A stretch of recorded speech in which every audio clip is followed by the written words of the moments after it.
Assalamualaikum warahmatullahi wabarakatuh. Hai sahabat beriman, apa kabar?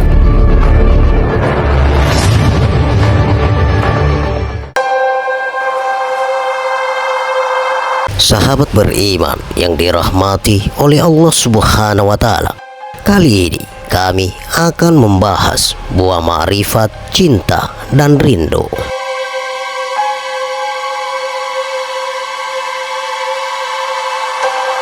Ketika orang sedang kasmaran dengan sang kekasih, misalnya refleksi klimaks keasikan yang terjadi, kerap kali memunculkan pengertian dan pemahaman yang tidak terduga. Pemahaman itu bentuk wujudnya ternyata pengalaman-pengalaman hidup yang sangat terkesan, luas, unik, serta sukar dilupakan. Yang demikian itu apabila diteliti dengan cermat dan mendalam, secara mendetail dan terperinci, apalagi ketika pengalaman-pengalaman itu kadang-kadang ternyata berupa teori-teori tentang cinta, bahkan cinta seseorang hamba kepada Tuhannya. Padahal dia belum pernah sama sekali belajar tentang ilmu cinta, baik dengan membaca maupun mendengar. Dari manakah gerangan datangnya pemahaman itu? Padahal setiap pemahaman adalah ilmu pengetahuan. Hal tersebut dapat dikatakan ilmu laduni, manakala pemahaman hati yang turun ketika itu menyangkut kaitan urusan rahasia ketuhanan. Bahkan jauh lebih dalam dari itu, dalam rangka seseorang saling mencari hakikat makna cinta, terkadang refleksi kerinduan yang terpendam akan sang kekasih oleh sang perindu dijadikan sebagai tambang inspirasi dan sumber ilham. Alam kerinduan itu dimasuki dan ditelusuri dalam bentuk pencarian-pencarian secara rohania. Maka yang asalnya tidak mengerti menjadi mengerti, dan yang asalnya tidak faham menjadi memahami bahwa gelora kerinduan api cinta telah menjelma menjadi sumber energi yang panasnya telah membakar sekat dan merontokkan hijab serta menembus dinding-dinding pembatas. Lalu sorot matahari menjadi tajam sehingga membuka situs-situs yang bertaburan di alam maya pada ruhania. Dengan itu, maka rahasia-rahasia kehidupan menjadi terbongkar dan kejadian-kejadian yang belum terjadi terkuatkan. Rahasia keadaan diri seseorang, keadaan alam sekitarnya, dan bahkan tentang urusan rahasia ketuhanan itu bisa terjadi manakala potensi tersebut dikondisikan dengan jalan mujahadah yang terbimbing. Maka seseorang hamba akan mendapatkan sumber ilmu laduni, sehingga menjadi seseorang hamba mengenal alam sekitarnya dan mengenal Tuhannya. Seseorang perindu bersair ketika perjalanan dengan kaki sepi tertati-tati, ketika berjalan dengan telinganya bersama angin, bersama burung riang bernyanyi menyambut pagi, ketika berjalan dengan kepalanya gunung-gunung bercerita, rumput bernada senandungkan lagu cinta, ketika berjalan dengan hatinya maka menjadi rindu kepada bulan, kepada matahari, menjadi abadi, memancar dari dalam pribadi. Ketika bercerita tentang cinta, bagaikan guru cinta, berjuta lirik tercipta, beribu puisi teruntai, semua indah. Padahal tidak ada sekolah jurusan ilmu cinta. Itulah api cinta ketika bergelora dari tambang pengembaraan rohania. Ketika api itu larut bersama sinarnya, membakar sekat dan hijab, menembus dinding akal dan fikir, membuka situs-situs Lauh Mahfuz, maka ruh membaca dan akal menyimpan data. Ketika kerinduan telah mereda dan buramnya pandangan mata telah sirna, data-data yang ada di situs itu ternyata tempatnya telah berpindah. Untaian kata-kata tersebut merupakan sebuah iktibar bahwa di saat arus kerinduan manusia sedang menggelora, suatu potensi bisa terjadi. Refleksi kerinduan tersebut ternyata mampu membangkitkan tambang energi yang memancar dari akal dan fikir, kemudian membakar hijab dan merontokkan sekat yang menyelimuti rongga dada dan menutupi mata hati. Dengan izin Allah, hal tersebut menjadikan mata hati seorang salik mampu menembus alam malakut, yakni alam di mana rahasia kejadian, alam asaliyah, dapat dilihat atau dirasakan secara hakiki. Alam gaib yang di dalamnya terdapat perbendaharaan rahasia, urusan ketuhanan yang semestinya hanya wahyu yang berhak mengabarkannya. Alam asaliyah itu adalah alam ruhaniyah yang terletak di dalam dimensi ruang waktu yang berbeda dengan alam lahir atau alam kasat mata ini. Alam di mana suatu saat pernah dikatakan kepada anak Adam saat ruhnya akan ditiupkan ke rahim ibunya. Allah Subhanahu wa Ta'ala menggambarkannya dengan firman-Nya, "Bukankah aku Tuhanmu?" Dan calon anak Adam itu menjawab, "Ya, engkau adalah Tuhanku dan aku bersaksi." Alam asaliyah itu sejatinya alam nyata pula, bahkan masanya juga masih semasa dengan alam kasat mata ini. Namun, oleh karena keberadaannya di luar dimensi alam lahir ini, maka kebanyakan manusia tidak mengenalinya. Padahal dalam kondisi nyata pula, sesungguhnya setiap saat manusia dapat memasuki alam asaliyah itu dengan mudah. Baik siang maupun malam, mereka bisa memasuki melalui pintunya, yaitu tidur, yakni ketika manusia sedang bermimpi di dalam tidurnya. Namun, oleh karena tidurnya itu tidak pernah dipersiapkan dan dikondisikan dengan pengenalan dan perencanaan yang matang, maka meski setiap hari mereka telah keluar masuk alam gaib tersebut dengan mudah, sedikit pun mereka tidak dapat mengambil kemanfaatan yang berarti darinya. Alam ruhaniyah itu bagaikan samudra, seperti juga alam akal dan alam fikir. Akan tetapi, keberadaan dua samudra yang berbeda itu dibatasi dengan barzah atau dimensi ruang waktu. Hanya dengan urusan dan ilmu Allah Subhanahu wa Ta'ala, di saat-saat tertentu sesuai kehendaknya, kedua samudra itu dibiarkan dapat saling bertemu. Hal tersebut dikabarkan Allah Subhanahu wa Ta'ala dalam Quran surat 55 ayat 19-20, yang artinya Dia membiarkan dua lautan mengalir yang keduanya kemudian bertemu. Antara keduanya ada batas yang tidak dapat dilampaui oleh masing-masing. Itulah bagian dari rahasia alam mimpi.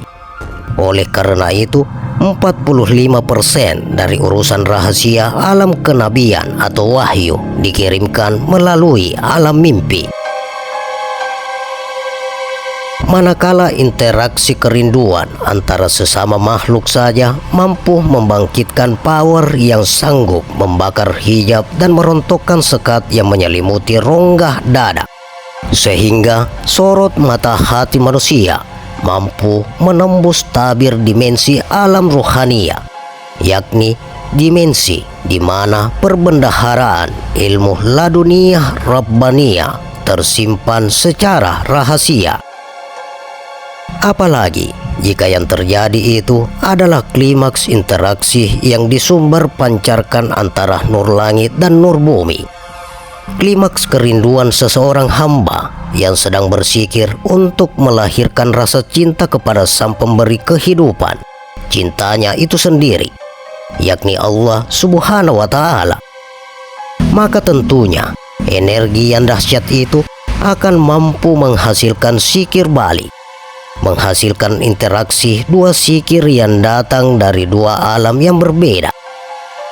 Interaksi antara munajat seorang hamba dan ijabah dari Tuhannya, sehingga apa saja yang dikehendaki oleh seorang hamba segera terwujud. Demikian itu yang dijanjikan Allah dengan firman-Nya. Hal tersebut karena munajat sang pencinta telah mendapatkan ijabah dari junjungan yang selalu menempatkan diri di pelupuk mata hatinya. Interaksi dua sikir itu bisa terjadi karena sesungguhnya sang matahari selalu siap memancarkan sinarnya pada titik kulminasi dan sang pendaki telah siap pula menerima pancaran sinar tersebut. Meski dalam pendakian itu dia hanya mampu mencapai batas dua alam yang terpisah, adakah yang mampu menghalangi pancaran sinar matahari ketika sedang memancarkan sinar penuhnya itu? Oleh karenanya, manakala terjadi keadaan seperti itu, di mana seseorang hamba sudah menjulurkan tangannya ke langit untuk memanjatkan doa kepada Tuhannya, namun dia tidak juga mampu menerima pancaran sinar ijabah itu, maka barangkali ada awan mendung yang menghalangi. Penghalang itu tidak lain adalah daki dosa dan kerak kesalahan yang telah menghijab rongga dada bagaikan karat yang menempel di dinding hati, sehingga menghalangi pancaran nur hidayah Allah Subhanahu wa Ta'ala tersebut. Serupa dengan hati orang kafir yang tidak juga mau beriman, meski tanda-tanda kebesaran Allah Subhanahu wa Ta'ala setiap hari tampak di depan pelupuk matanya, sebab hati itu telah diliputi awan gelap yang berlapis-lapis hingga mereka tidak kuasa keluar dari dinding gelap yang melingkupinya. Allah Subhanahu wa Ta'ala telah menyatakan hal itu dengan firman-Nya, seperti orang yang serupa dengan dirinya di dalam kegelapan yang tidak dapat keluar dari pandangannya. Quran Surat 6 ayat 122. Untuk menjaga hal tersebut supaya tidak terjadi, maka setelah orang beriman mampu membuka pintu imannya, sebelum memasuki pintu-pintu yang berikutnya, terlebih dahulu hendaklah mereka mampu merontokkan hijab-hijab dan penyakit rohani yang menutupi mata hati. Adapun hijab yang terbesar dan terkuat dalam hidup ini adalah kehidupan itu sendiri. Padahal hidup tidak boleh dihilangkan apalagi dimatikan. Makanya orang harus mampu mengatur kehidupannya dengan baik dan benar. Untuk itulah agama diadakan. Nabi dan Rasul diutus di muka bumi dan kitab-kitab langit diturunkan sebagai sunnah yang harus dijalani agar seorang hamba dapat mengenal penciptanya. Ketika hati manusia telah bersih dari segala kotoran basyariah, maka hati itu bagaikan kaca yang siap menerima pantulan sinar matahari. Selanjutnya, tinggal bagaimana kaca itu mengkondisikan diri guna dapat disinari sinar matahari yang selalu menunggu dan siap memancarkan sinarnya dari titik kulminasi. Ketika seseorang hamba melaksanakan mujahadah dan riyadah di jalan Allah Subhanahu wa Ta'ala, mereka mengharapkan apa saja yang bisa diharapkan darinya, baik urusan dunia maupun urusan akhirat. Maka Pengharapan itu bagaikan pengharapan kaca terhadap sinar matahari. Oleh karenanya, ketika pengharapan itu mampu dipancarkan dengan hati bersih, bebas dari penyakit-penyakit basyariah yang mengotori, maka sebesar pengharapan tersebut dengan isinya, seorang hamba akan menerima pancaran sinar yang sepadan dan bahkan lebih besar lagi. Itulah interaksi nuriyah antara Sang Pencipta dengan hambanya, merupakan sunnatullah yang sejak diciptakan tidak akan pernah ada perubahan lagi untuk selamanya. Bahkan juga merupakan hukum sebab akibat, yakni jika sebab mampu dibangun oleh seorang hamba dengan sempurna, maka akibatnya akan didatangkan olehnya dengan sempurna pula. Allah Subhanahu wa Ta'ala menegaskan hal itu dengan firman-Nya, "Karena itu, ingatlah kamu kepadaku, niscaya aku ingat pula kepadamu, dan bersyukurlah kepadaku, dan janganlah kamu mengingkari nikmatku." Quran Surah Al-Baqarah ayat 152. Adapun firman-Nya yang lain, "Dan penuhilah janjimu kepadaku, niscaya aku penuhi janjiku kepadamu." Quran Surah Al-Baqarah ayat 40. Sumber yang memancarkan energi kehidupan universal itu hakikatnya adalah Allah yang Maha Rahman dan Maha Rahim, yang berkehendak membangkitkan kehidupan di muka bumi bersama seluruh perangkat dan sarananya. Seorang hamba tinggal memilih mengharapkan kehidupan yang mana. Manakala mereka mengharapkan kehidupan ilmu pengetahuan dan imannya, maka mereka akan mendapatkannya sesuai dengan apa yang dituju dengan tanpa ada perguruan sedikit pun darinya. Allah Subhanahu wa Ta'ala berfirman, "Dan Dia telah memberikan kepadamu dari segala apa yang kamu mohonkan kepadanya." Quran Surat Ibrahim ayat 34. Untuk supaya pemberian-pemberian tersebut sampainya sesuai dengan yang diharapkan, maka seseorang hamba terlebih dahulu harus menentukan langkah dan pilihan. Itulah amal, yaitu dengan bersungguh-sungguh menempuh jalan atau tarika yang diyakini dengan mengikuti aturan yang sudah ditetapkan. Itu pun juga merupakan sunnatullah. Oleh karena itu, yang terpenting adalah ilmu atau teorinya, kemudian ditindaklanjuti dengan cara atau praktek yang benar. Untuk itulah guru yang ahli dibutuhkan dalam perjalanan seorang salik. Guru tersebut berfungsi sebagai pembimbing dan petunjuk jalan supaya perjalanan yang dilakukan seorang salik dapat tertuju kepada sasaran yang tepat dan benar, serta tahapan demi tahapan pencapaian yang terprogram dapat terselesaikan sesuai ketetapan.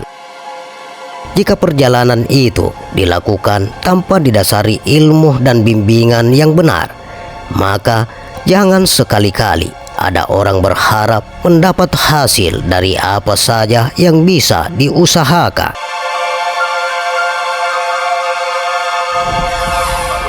Demikian sahabat buah makrifat, cinta, dan rindu. Bagaimana pendapat Anda? Silakan share pendapat menarik Anda pada kolom komentar. Semoga video ini bermanfaat dan bisa menambah keimanan dan ketakwaan kita kepada Allah Subhanahu wa Ta'ala, dan tentunya kita semakin cinta kepada Rasulullah Sallallahu Alaihi Wasallam. Terima kasih untuk sahabat-sahabatku yang telah menonton video ini. Sampai berjumpa kembali di video berikutnya.